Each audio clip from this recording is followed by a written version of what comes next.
Alô, estamos aqui hoje com um ilustre convidado para bater um papo. Nós estamos aqui no programa Cacau do Rio e hoje eu tenho o prazer de receber um amigo, um executivo que começou sua carreira como jovem aprendiz no Banco do Brasil, e a gente sabe que é muito difícil hoje na sociedade brasileira um negro se projetar para se tornar um grande empresário, um grande executivo, em todas as áreas. E estou aqui com um amigo paulista que está no Rio de Janeiro, o professor De Paula, e ele tem uma rica experiência como executivo que passou por algumas empresas. E eu gostaria de iniciar nesse bate-papo perguntando para ele quais as dificuldades que ele encontrou na longa carreira que teve no Banco do Brasil. Perfeito. Muito obrigado pela oportunidade, Cacau. É um prazer aqui estar nesse programa. Confesso que já sou seguidor há um tempo aí, né? Então já recomendo, inclusive, aos eleitores, as pessoas que estão assistindo aí, que acompanham aqui, sigam o Cacau de Brito, oficial.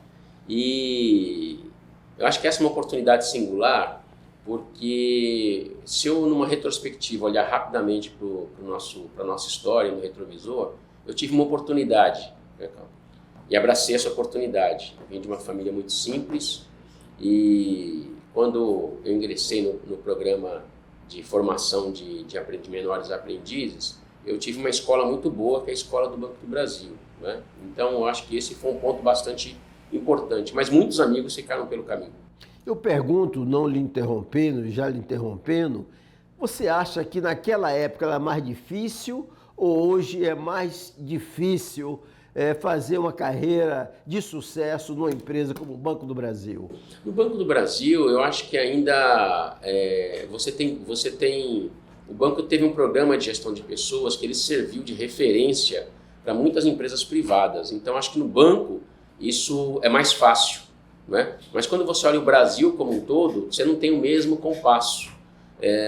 Eu, objetivamente, na medida que eu fui tendo oportunidades e saí do banco um tempo, fui cedido para o governo federal, trabalhei em empresas privadas, você olha em volta e você vê que você é quase que um sozinho nessa agenda, né? Então, eu acho que a velocidade de acesso a oportunidades para pessoas negras, por mais que nós tenhamos políticas públicas que tenham sido desenvolvidas nos últimos anos, ainda o processo ele é muito lento.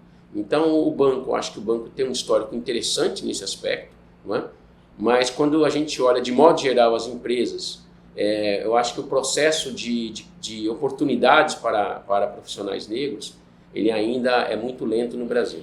Me parece que hoje existem algumas políticas públicas fomentando esse acesso, mas mesmo assim ainda muito lento. Hoje, se você olhar para o judiciário, você vai encontrar poucos juízes ainda, poucos desembargadores. Você vem para o legislativo também. Hoje nós temos menos de 10% de parlamentares pretos. Então ainda nós estamos muito aquém. E até na iniciativa privada, nós temos poucos executivos. Então nós precisamos romper esse tabu, nós precisamos romper esse racismo estrutural, porque muitas vezes o que está impedindo o acesso a uma pessoa preta chegar ao topo de uma empresa é simplesmente a cor da pele. Não é a sua capacidade intelectual, acadêmica, são pessoas tão bem preparadas quanto os não negros, e mesmo assim o acesso tem sido mais difícil.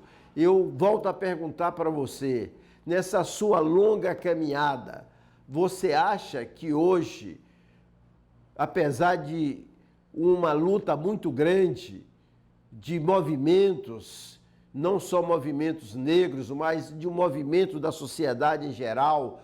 Você acha que hoje nós estamos no caminho certo? Nós estamos no caminho certo e na velocidade aquém, Cacau. Eu estava acompanhando recentemente, né, o depoimento da candidata à Suprema Corte nos Estados Unidos, e ela falou um negócio lá que me mexeu bastante comigo, né? A gente, desde cedo, nesse tipo de agenda, tem que se preparar a ser 110%. Né? Então, assim, ou seja, você não tem condições iguais de competição, você tem que superar as expectativas em muito para poder atingir determinados postos, né? E há um inconsciente coletivo nesse sentido. Você mencionou aqui, Cacau, a questão do racismo estrutural. Acho que é um dos maiores desafios que nós temos no Brasil, porque, mal comparando, mas os Estados Unidos passou por um processo, quando você fala das leis de Jim Crow, isso era explícito. Aqui há uma agenda implícita. Né? Então há pessoas, eu acho que essa é uma questão nacional, não é uma questão só dos negros. Eu acho que o Brasil vai crescer quando você avançar nessa agenda, mas nós temos que quebrar muitos paradigmas, eles ainda estão aí. Eu acho que na comunicação nós melhoramos bastante, mas claramente, eu sou de São Paulo, aqui no Rio de Janeiro, não é? Quando a gente fala eu conheço poucos CEOs negros no Brasil, embora nós sejamos 55% da população. Eu conheço poucos diretores executivos negros, embora nós sejamos 55%, 56% da população. Eu conheço poucos governadores negros na história nossa. E isso é incompatível com a sociedade brasileira. Né? E eu falo dos Estados Unidos porque a gente está falando lá de 15% da população preta. Né? Aqui é mais de 55%. Mais de 55%, né? Então isso é incompatível. Então existe de fato alguma coisa errada. Né? Há que se trabalhar com isso nessa agenda de forma sinérgica, eu acho que sim, mas há necessidade da mudança do modelo mental. Você tocou num assunto interessante. Outro dia eu estava vendo uma entrevista do embaixador brasileiro, Botafogo, e ele conversando com o embaixador aqui próximo ao meu escritório, aqui bem próximo, em frente ao consulado americano, ele conversando com o embaixador americano, estavam tomando um café, e esse embaixador americano disse: engraçado, eu estou olhando aqui no Brasil e não vejo branco no Brasil. Não vejo branco no Brasil. Na realidade, o Brasil não é uma população branca, mas todo mundo se acha branco, isso fruto de uma cultura terrível que se implantou no Brasil, onde o negro sempre foi desvalorizado. Se você vê um carro de cor preta, ela é mais barato do que um carro de outra cor. Não sei se você já observou isso, se já teve essa experiência. Eu me lembro que outro dia eu estava no Hotel Fazenda e fui comprar lá não se usa o dinheiro, e usa umas bolinhas, tinha bolinha de todas as cores, branca, azul, vermelha, preta. E pasme, qual era o valor menor da bolinha? A preta. E eu me lembro que uma criança estava ao meu lado e falou: mãe, por que a cor preta é a mais barata? Isso ficou no meu imaginário e eu tive até de entrar na conversa. Então, o Brasil não existe raça branca, mas as pessoas, 55%, é muito mais de 55%. E nós precisamos romper essa agenda. Essa agenda custa muito cara o Brasil. E quando eu vejo uma pessoa como você, que tem uma carreira brilhante na área executiva, na área empresarial, a gente quer saber como é que foi chegar até aqui, porque hoje nós temos muitos jovens se preparando, as universidades hoje, graças às cotas e ainda, lamentavelmente, muita gente contra. Eu aí estava participando de um evento essa semana em Rio Bonito, um evento de pastores, e eu fiquei estarrecido em ver algumas pessoas lá dizendo que cotas, eles eram contra as cotas. E quer dizer, uma desinformação muito grande. E graças às cotas, as universidades hoje, federais, estaduais, estão com muitos alunos, e daqui a pouco nós vamos ter um judiciário exatamente com várias pessoas pretas, vamos ter no parlamento várias pessoas pretas, nós vamos ter nas empresas privadas várias pessoas pretas, porque graças às cotas, as oportunidades estão chegando e eles estão sabendo, essa nova juventude, eles, apesar de todas as dificuldades, estão aproveitando a oportunidade. Ainda recentemente, eu recebi aqui nessa sala mais ou menos 12 estudantes cotistas, todos negros, pessoas que moram em diversos lugares aqui, bairros do Grande Rio, no estado do Rio de Janeiro, na Baixada, e meninos e meninas brilhantes. Batemos aqui um papo muito interessante. Então nós precisamos ter essa mentalidade de incentivar essa juventude, que hoje é um espaço para ser ocupado. Cacau, isso que você coloca é de uma relevância, né? E aqui para as pessoas que estão assistindo, seus eleitores, as pessoas que acompanham o seu canal, o programa, é fundamental, porque há que se ter muita firmeza de propósito. Eu lembro que quando eu entrei como estagiário, menor aprendiz do Banco do Brasil, eu sou do subúrbio de São Paulo, filho de um servidor público, uma costureira. Meu pai era da segurança pública lá em São Paulo, trabalhando na Polícia Civil. E como qualquer filho de classe média, estou falando da década de 80, aos 14 anos eu fui tirar minha carteira de trabalho. E o modelo mental da minha mãe, e eu falo isso com todo respeito, que meus pais, além do trabalho, eles tinham comércio, né? Mas o modelo mental da minha mãe era que o meu futuro era aquele ali, né? Ou seja, eu fui estimulado a sempre trabalhar bastante, mas dentro de um escopo. No meu caso. Dentro de um escopo. Minha história não é diferente da sua. Então, eu acho que o grande desafio começa aí. Essas questões limitantes que são colocadas particularmente para os jovens negros e as meninas, então, nesse digo. Então, eu acho que o primeiro grande desafio foi esse, ou seja, eu tive a oportunidade de ser indicado por um amigo meu, que já era menor aprendiz do banco, para passar por um processo seletivo.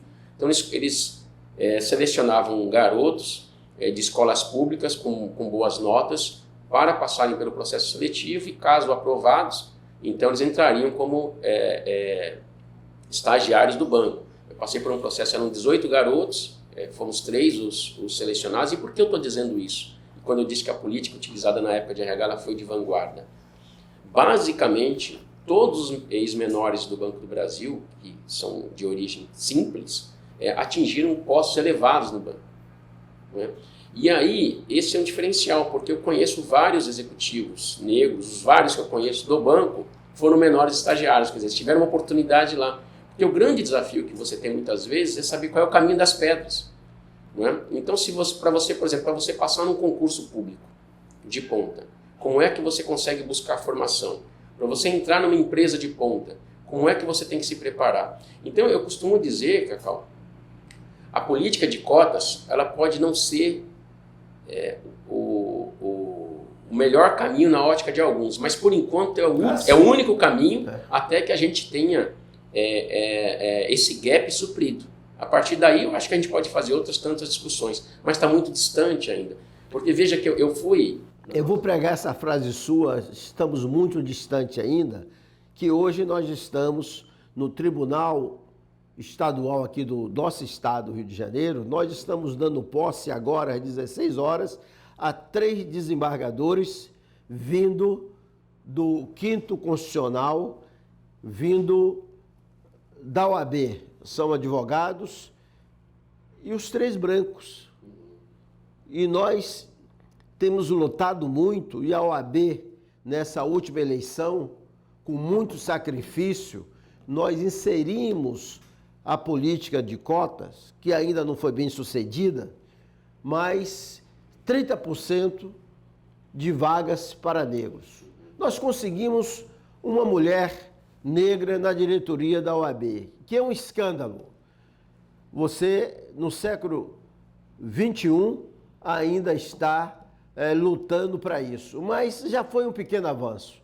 E nós tivemos do grupo 2 candidatos negros que disputaram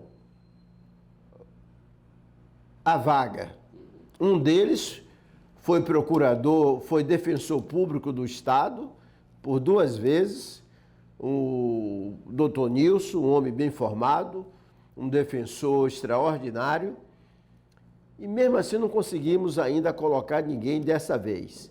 Então, eu quero crer que daqui mais alguns anos, espero que não sejam muitos anos, nós vamos ter realmente o tribunal mais misturado. Nós vamos ter o parlamento mais misturado. E assim na iniciativa privada. Porque, quero repetir, o que está diferenciando é exatamente a cor da pele. Isso é muito interessante também que você coloca, Cacau, e me faz voltar no tempo, né? Eu tenho dito em alguns ambientes que quem passou pela cota, ele já é um sobrevivente. Muitos ficam pelo caminho, Então esse estranhamento ele tem que nos incomodar, né? Eu acho que já passou do tempo do Brasil resolver essa questão.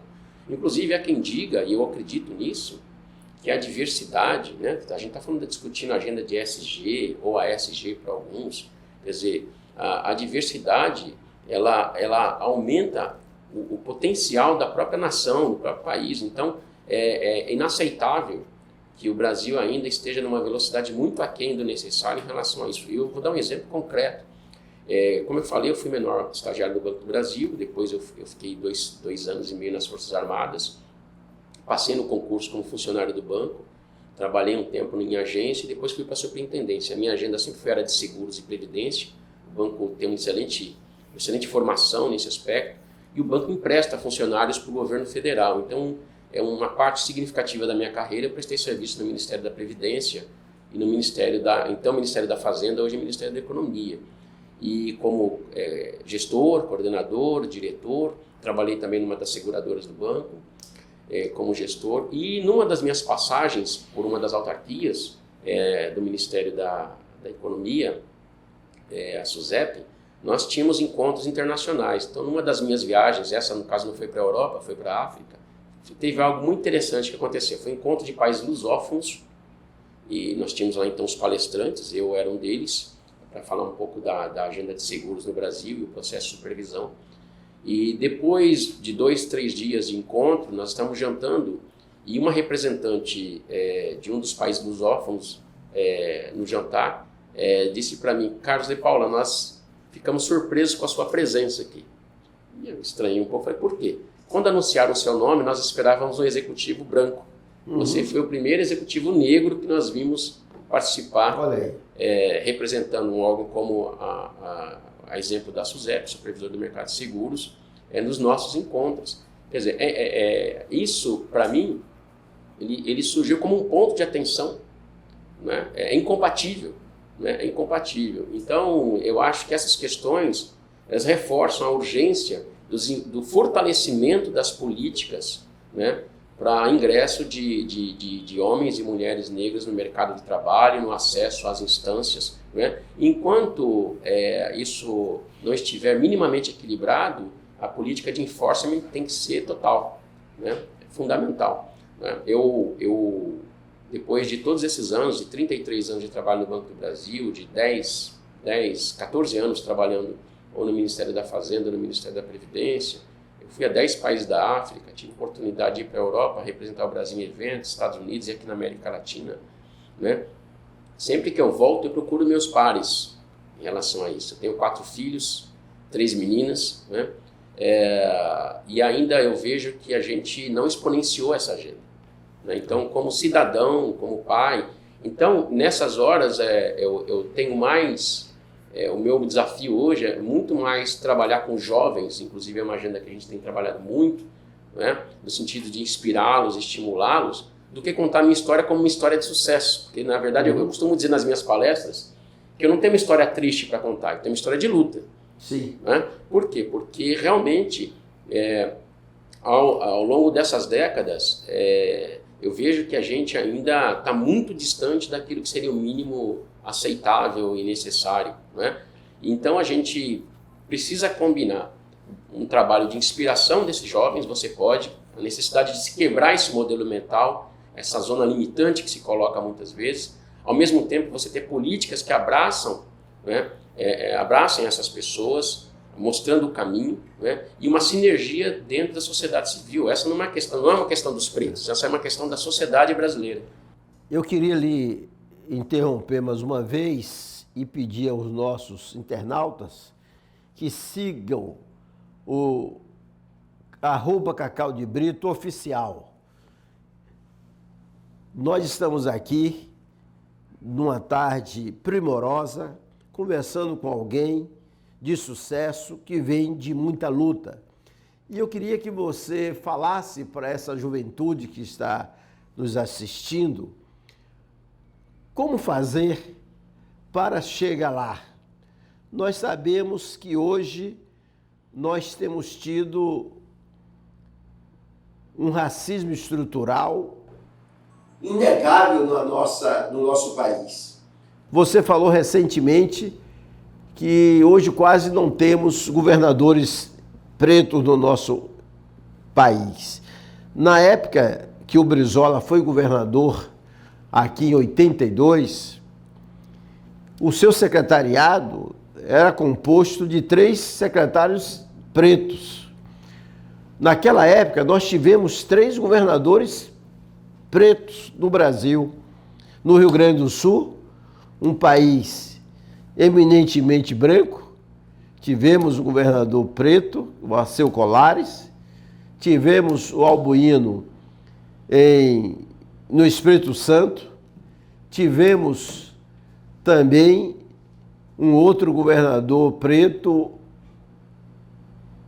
em Sergipe. E parece que em outro estado que não estou lembrando nesse momento. Eu estou chamando a atenção porque tudo isso passa por políticas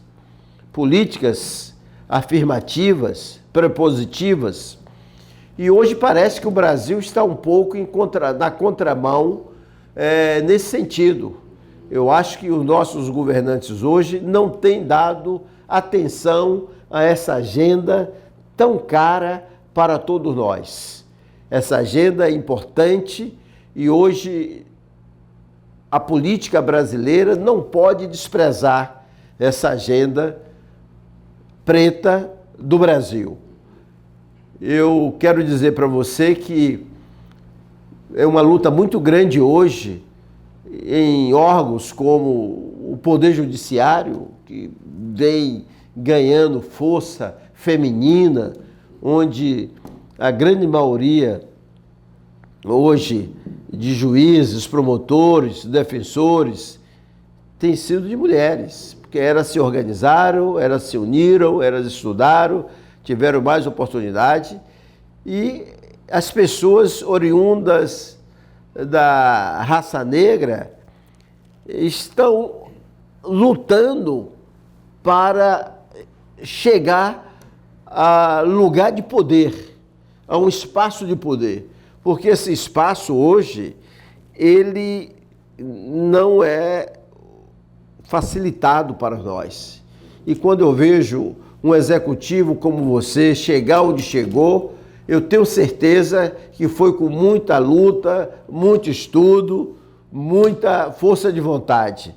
E essa juventude que está aí nos assistindo precisa saber disso, que a coisa não vem fácil. Tem de ser estudo, estudo e estudo para poder furar essa bolha, que é uma bolha histórica muito cara para nós. Eu acho que isso me dá a oportunidade, Cacau, a gente lembrando um pouco da nossa história, né, de lembrar de 2 pontos. Como eu estava dizendo, você estava colocando aqui essa questão do judiciário e outras esferas também, me fez lembrar aqui da nossa Constituição Federal, né?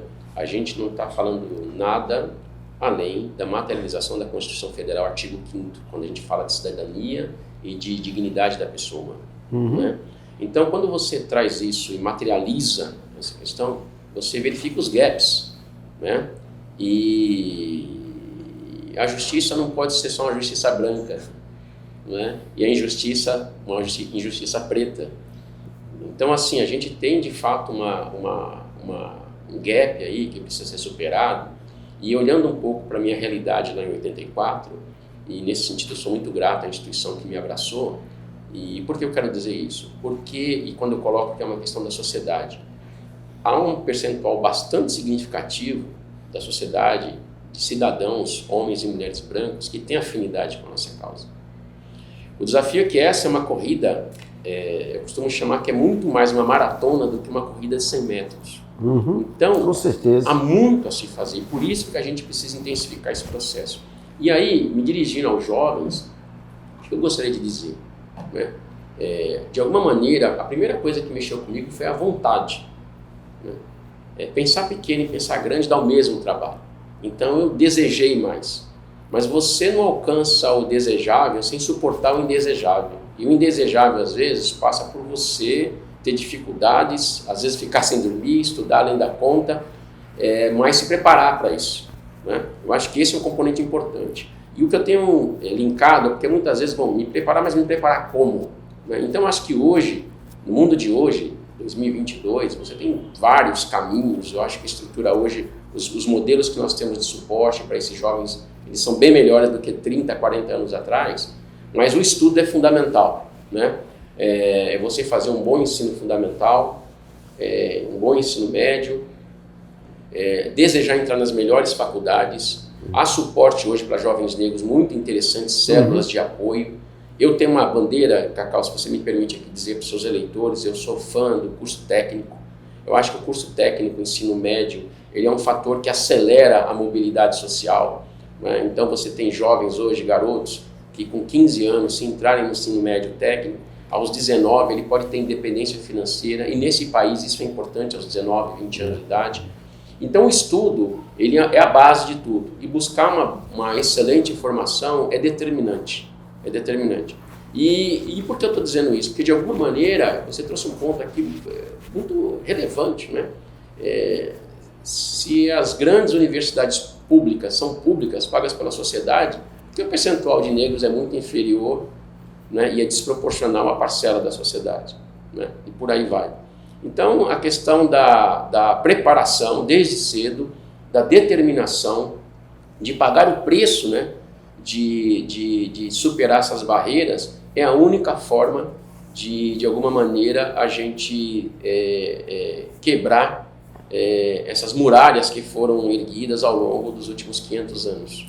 E eu quero até chamar a sua atenção, e do espectador, que essa semana acabou de sair uma pesquisa feita pela Defensoria Pública, onde chegou à conclusão, e nem precisaria de pesquisa para isso, que 80% das pessoas presas indevidamente, injustamente, são pessoas pretas e da periferia. 80% das pessoas presas erradamente, inocentemente, são pessoas de cor preta e pobres. Para você ver que país tão desigual. Essa pesquisa saiu essa semana, feita pela Defensoria do Estado do Rio de Janeiro. E nem precisaria, que nós sabemos que isso é uma grande realidade. Então, nós precisamos realmente levar o Estado, eu tenho repetido muito isso, De Paula, levar o Estado para perto das pessoas, perto das comunidades, porque o único Estado que as comunidades conhecem é a polícia. E geralmente uma polícia truculenta, violenta, que chega ali não para perguntar, mas para condenar. E nós precisamos dar oportunidade a esses jovens da periferia. A periferia está cheia de talentos. Talentos na música, talentos na ciência, talentos no esporte, talentos hoje na tecnologia. Nós temos perdido vários jovens para o exterior. Os olheiros da Europa, dos Estados Unidos, vêm sempre buscar. Antes era o jogador de futebol, mas hoje na área de TI e de outras ciências, nós estamos perdendo muita gente.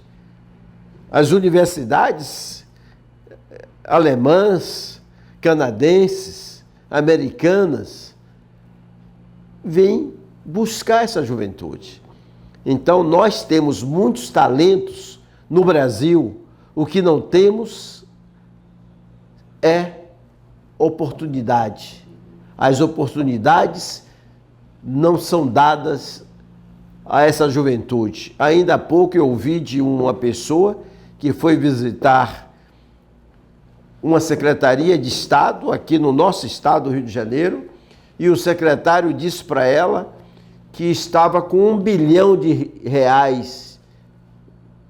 no cofre, mas sem projetos para gastar esse dinheiro.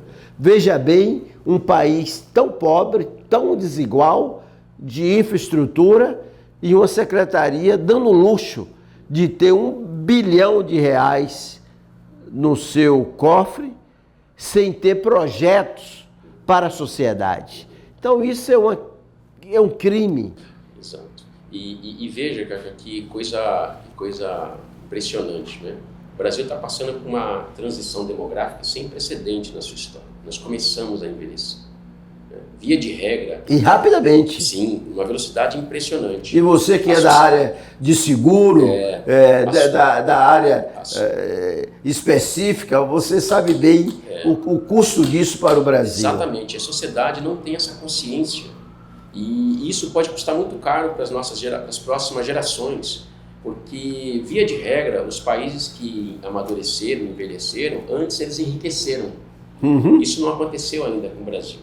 Então, esse é um componente importante. O outro componente também, quando você fala dos jovens, né, e particularmente dos jovens negros, né, é como você comentou, quer dizer, não é só o esporte, não é só a cultura, que são importantes, né, mas é na ciência, sim, né, na saúde. Então, nós temos aqui verdadeiros talentos. E agora, uma questão que também não está sendo observada, que é muito relevante, a internet hoje, ela pode formar uma pessoa lá dentro da Amazônia. Sim, né? E quem sim. pode buscar essa pessoa é uma empresa europeia, porque hoje a pandemia ela acelerou esse processo, né, do mundo virtual. Então hoje, por exemplo, veja que coisa curiosa, nós já temos vários profissionais, contabilistas, por exemplo, advogados, né, mas contadores que trabalham para Portugal daqui, não saem do Brasil. Eu tenho um advogado aqui do meu escritório que está trabalhando, morando, estudando lá em Portugal. Aqui do escritório. Pois é. Então, se estrategicamente as instituições públicas, né, os governantes, e aí a gente fala de todas as esferas, né, não estiverem atentos a essa questão, nós devemos ter inexoravelmente um colapso no sistema de previdência nos próximos 15 anos, se nada for feito. No sistema de saúde, a gente fala porque acompanhava isso tanto pelo Estado quanto pela iniciativa privada. Né?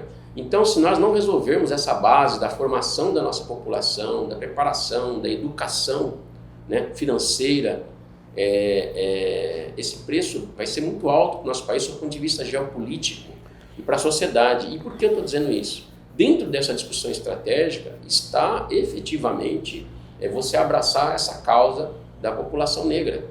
Simplesmente porque ela é a maioria. Então, na medida em que você forma um jovem numa comunidade, numa favela, você evita desse jovem para o tráfico, né? Você evita o envolvimento desse jovem com a milícia, não vamos descartar essa questão, né?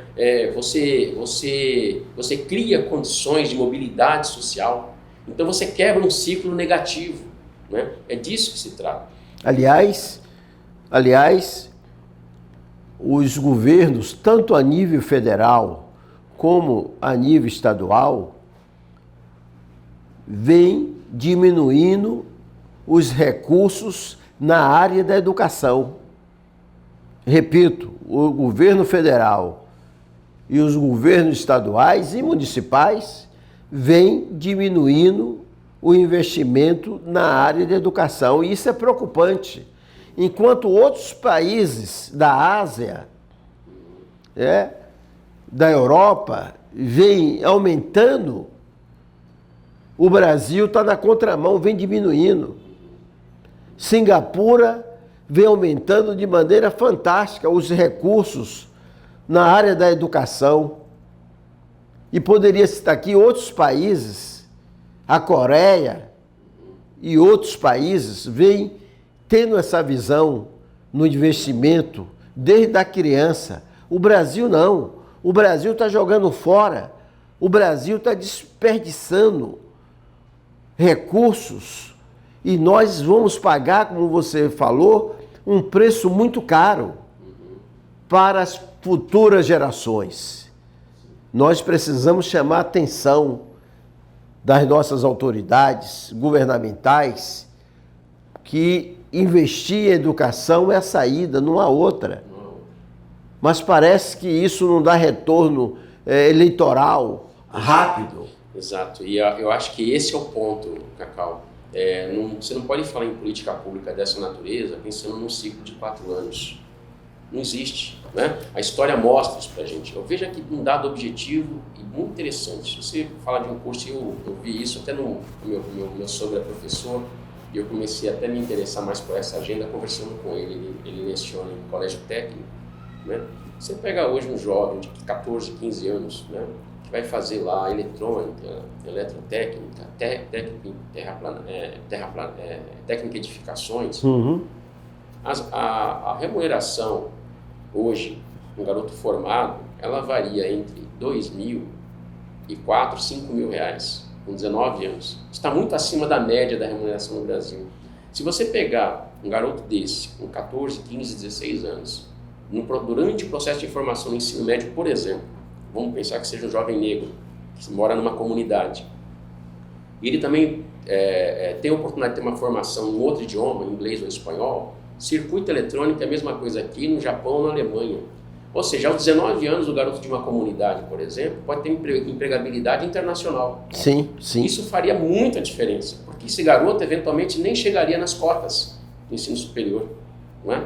Então, às vezes, você tem uma leitura de que eu acho que é muito importante o curso superior, mas você tem uma base aí muito importante para se trabalhar, porque a necessidade hoje é emergencial. Então, a mãe, ela olha para o filho e fala, bom, eu não estou tendo condições de pagar as contas aqui, vai precisar trabalhar, né? E aí, você acaba assassinando as futuras gerações. Eu acho que é um pouco disso que, de forma silenciosa, nós fazemos com os nossos jovens quando você fala da educação, e obviamente que afeta muito, a metade dessa população que está sendo, geração futura que está sendo assassinada, é metade de jovens, garotos e meninas negras, não é? Então, para qualquer política pública séria, essa é uma questão fundamental, né? Não é à toa que ela está no artigo 5º da Constituição. Não fazer isso é pagar um preço muito alto. Veja, a África hoje é um dos continentes que mais avança, porque também há um preconceito em relação a isso. Ontem eu estava participando de uma reunião há 2 dias com a presidente do Banco Africano, Standard Bank. Ela fez uma exposição fantástica falando de como a África está avançando e como o Brasil tem perdido oportunidades ao não se aproximar da África. Ou seja, a Europa continua, sem entrar numa outra discussão aqui do período colonial, mas a África mantém uma sinergia a Europa mantém uma sinergia com a África. Os chineses chegaram lá, né? E nós aqui, que temos vários vasos comunicantes com o continente africano, porque fora da África o Brasil é o país com o maior número de descendentes diante da diáspora africana. Nós não nos aproximamos da África por puro e simples preconceito. Tem uma embaixadora brasileira que levou e leva alguns empresários para conhecerem oportunidades do continente africano. A frase que ela costuma dizer é a seguinte: prepare-se para, antes de embarcar no avião, deixar o seu preconceito no Brasil. Olha aí. É muito interessante essa a que nível nós chegamos. Então veja que quando a gente fala de racismo estrutural, é porque de fato as raízes, né, são muito profundas em relação a essa agenda. É por isso que a gente é muito enfático no sentido de, e com todo respeito àqueles que pensam diferente, mas é muito enfático no sentido de você acelerar esses processos, mostrar o caminho para o jovem. Porque o grande desafio hoje, Cacau, também, às vezes o jovem de uma comunidade, ele não sabe por onde começar. E aí não é papel do Estado. Exatamente. Aí é papel do Estado. Não é dada a oportunidade. Porque, por exemplo, eu tive essa oportunidade. Quando eu passei no processo seletivo de menores, né, aprendizes do Banco do Brasil, eu entrei dentro de uma instituição que tinha um modelo, né, tão bem estruturado. Eu tive pessoas que me acompanharam durante os 3 anos que eu fiquei no Banco do Brasil. Então, quando eu cheguei, uma coisa curiosa, quando eu cheguei no Exército, eu servi lá no Parque do Ibirapuera, ali na Companhia de Comando da 2ª Região Militar, que agora nem está mais lá. Foi muito interessante, porque na primeira triagem que eles fizeram sobre a formação, eu já fui para a área administrativa, porque eu já tinha uma experiência de 3 anos trabalhando na área administrativa do Banco do Brasil, né? Ato contínuo, com 3, 4 meses, eu fui indicado para fazer um curso de formação. Então, e um garoto que saiu do subúrbio, né? E o que fez a diferença? Já essa formação que eu tive dos 15 aos 18 anos. Então, eu acho que é aí que a gente perde muita gente, sem falar ainda do ensino fundamental, mas é aí que a gente perde muita gente. Então, isso só, para finalizar essa consideração, ratifica nessa maratona que nós temos, na corrida de 100 metros, a necessidade de a gente, de forma organizada e bem articulada, pensando como Estado, homens e mulheres de Estado, acelerar esse processo de inserção desses jovens de forma qualificada no mercado. Por quê? Por conta dessa agravante que eu falei, que é da transição demográfica. Uhum. Não é? Nós teremos um número significativo de idosos no Brasil daqui a 15, 20 anos. Né? E você já não vai ter aquela massa mais de jovens para suportar o sistema de previdência. Já não tem, né? E aí você tem pouca gente ainda com formação em áreas cruciais como tecnologia, né? E a gente sabe que isso é um diferencial de muitos países pelo mundo. Né? Então, enfim, esses fatores combinados, eles dão um diagnóstico muito desafiador para o nosso país. E você não pode brincar com esse tipo de política pública sob pena de o Brasil recrudescer 50, 100 anos daqui a 20, comparativamente em relação a outros países. Esse é o quadro.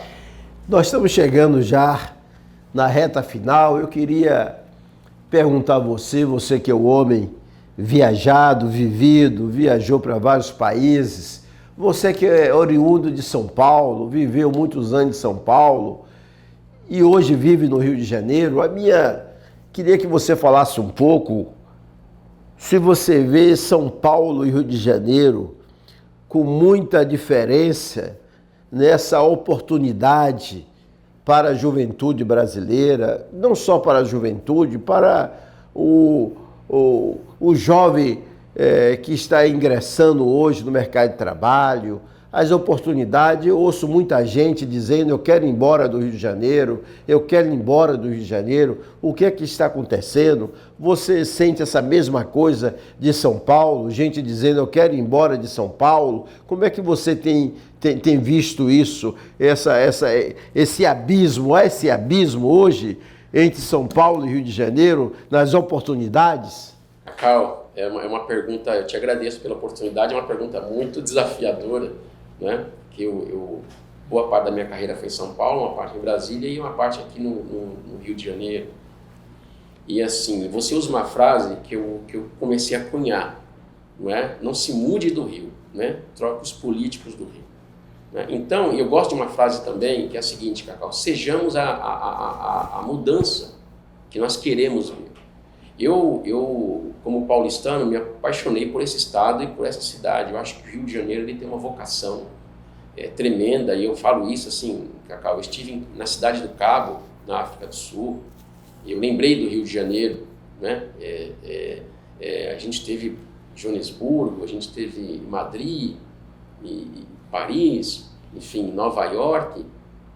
Quando você vem ao Rio de Janeiro, o Rio que eu sonho, é um rio que seria referência para qualquer turista desses países, né? E por que nós não somos ainda? E até para brasileiros mesmo, não, sem dúvida, para brasileiros, mas sem o Rio era sempre a grande paixão, sem dúvida, grande loucura alguém conhecer o Rio de Janeiro. Hoje esse encanto está acabando. Sem dúvida, porque o Brasil é um país de dimensão continental e o Rio é encantador. Agora, qual que é o grande desafio? Estado de necessidade. Né? São Paulo, acho que é um estado que, pela sua estrutura, né, como força motriz, como as indústrias que São Paulo tem, eu acho que os jovens têm mais oportunidades, né, nesse sentido. Mas ainda é um desafio quando você visita as periferias. Porque hoje o Rio de Janeiro tem perdido muitas empresas, não só para São Paulo. Você vê que Hoje, na área da aviação, muitos voos internacionais já não pousam mais no Rio de Janeiro, você tem que ir para São Paulo. Por quê? Porque aqui o ICMS é mais caro, a gasolina é mais cara, a violência tem dificultado muito isso.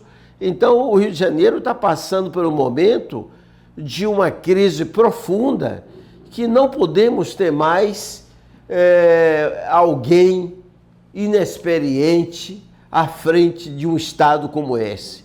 O Rio de Janeiro oferece muitos desafios para quem quer sentar na cadeira de governador de um estado como o Rio de Janeiro. O Rio de Janeiro passa por uma crise que nenhum outro estado passa por crise semelhante.